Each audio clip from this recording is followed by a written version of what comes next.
Muy buenas. ¿Alguna vez se han parado a pensar que la historia de nuestro planeta está literalmente escrita en piedra? Pues hoy vamos a aprender a leerla y para eso nos vamos a centrar en un tipo muy especial de roca, las sedimentarias. Son como las cronistas de la Tierra, las que guardan todos los secretos. A ver, cuando vemos algo como esto, estas capas de roca perfectamente apiladas una sobre otra, la pregunta salta a la vista, ¿no? ¿Cómo se ha formado esto? Pues piensen en cada capa como si fuera una página de un libro de historia. Un libro que nos cuenta cómo eran los mundos antiguos, qué pasó con mares que ya no existen o cómo era el clima hace millones de años. Vale, para entender de dónde sale una roca sedimentaria tenemos que hacer un poco de zoom. Vamos a seguir el viaje de una sola partícula, un granito de arena, un sedimento. Y es que todo, absolutamente todo, empieza con la destrucción de otras rocas que ya estaban ahí. Es el comienzo de una odisea, una que puede durar, ojo, millones de años. Este viajecito se resume básicamente en tres grandes fases. Primero, la meteorización. Un nombre un poco técnico, pero que no es más que la rotura, el desmoronamiento de rocas más grandes. Después viene el transporte, que es cuando esos trocitos se van de paseo. Y por último, la sedimentación, el momento en que el viaje se acaba y esos fragmentos por fin se asientan en un sitio. Venga, empecemos por el principio, por la meteorización. Imaginen una montaña, ahí, a la intemperie. La lluvia, el hielo que se cuela por las grietas y las expande, los cambios bruscos de temperatura. Bueno, pues todo esto poco a poco va machacando la roca, rompiéndola en pedazos cada vez más pequeños. Da igual si es un proceso físico o químico, el resultado es el mismo. Estos fragmentos. Ellos son nuestros protagonistas, los sedimentos. Pero claro, una vez que se han soltado, ¿qué pasa con ellos? Pues que una vez liberados, empieza la aventura.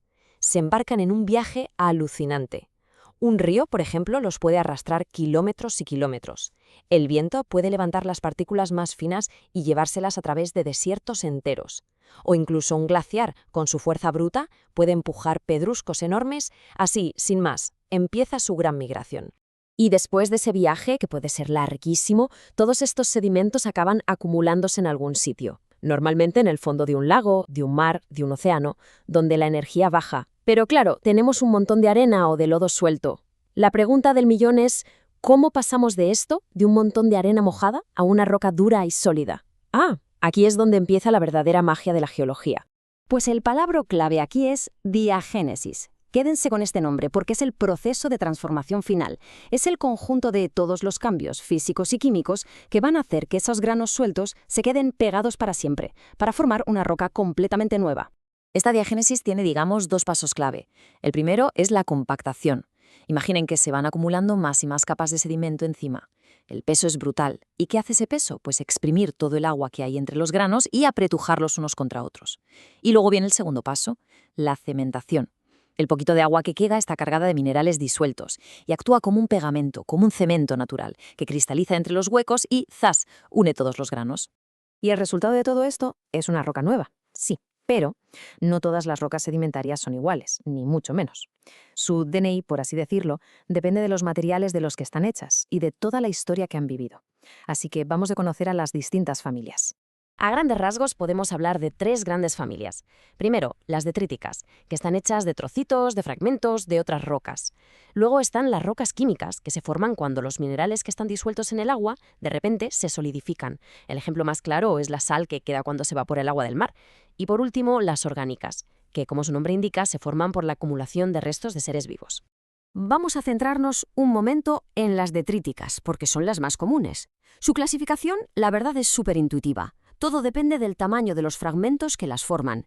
Si están hechas de granos de arena, se llaman areniscas. Si los granos son finísimos, como la arcilla, las llamamos lutitas. Y claro, si los fragmentos ya son más grandes, del tamaño de la grava, pues ya tenemos otro tipo de rocas.